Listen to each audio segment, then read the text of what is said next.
warratu mucaa wahiitti kadhachuudhaaf mana wahii dhaqan osoo isatti hin himin erga achi gahee booda itti himan.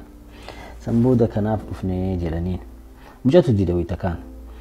San booda mucattii waamaa jedhama mucattii ilaalaanaa waamaa jedha mucattii waamanii taa'e jedhaniin ta'anii warri hundinuu hin jira.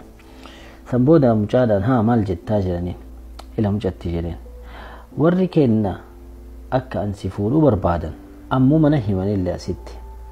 Laakiin wanni ati beekuu qabdu ani hayyamamaadha. Laakiin wanni ati beekuu qabdu tokko ana mallikiyaa badaadha.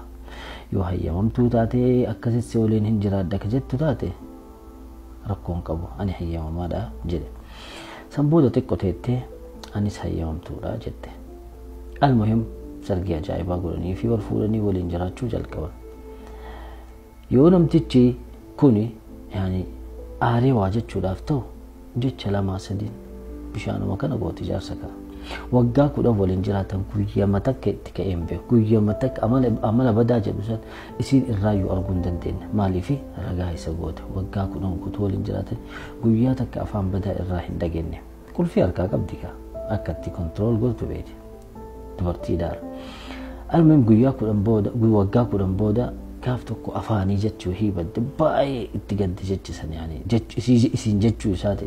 San booda akkana ilaa waggaa 10 waliin jiraanne waggaa 10 kana keessatti amallummaan kiyya sunu eessa akka dhaqee wallaaleen amala badaa qaba sin jedhee ture amallummaan kiyya sunu eessa akka dhaqeen beeku akka gaafa sitti dabalame irraa takkitti sin jedhe tanan ammoo yoo kanatti mufattee deemuu barbaaddu ta'e deemi jedheen yoo inni hafa jette ammoo hafi jedheen laakiin ani akkana haftu barbaade jedheen. San booda akkana jette lakki waggaa 10 guutuu waliin jiraanne waggaa 10 kana keessatti iyyuu humaanaan hin jenne na kunuunsaa baatee waa hedduu naaf taatee waa hedduu naaf goote lakki si gatee hin deemu. Amalli kee badaan sun yoom akka mul'atu eegaa jira ani ammoo haga danda'een amala keessan ragaa godhuudhaaf deema jetteen.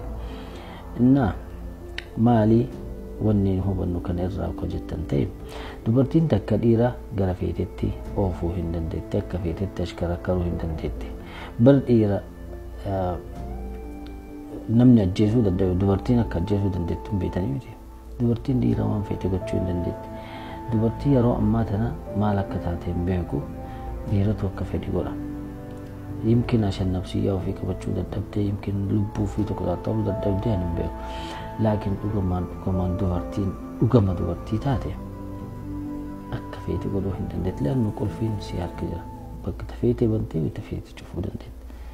Innaa sammuu keessan hojjechiisa onnee qofaan hin deeminaa isiniin jechuu barbaade nagaatti.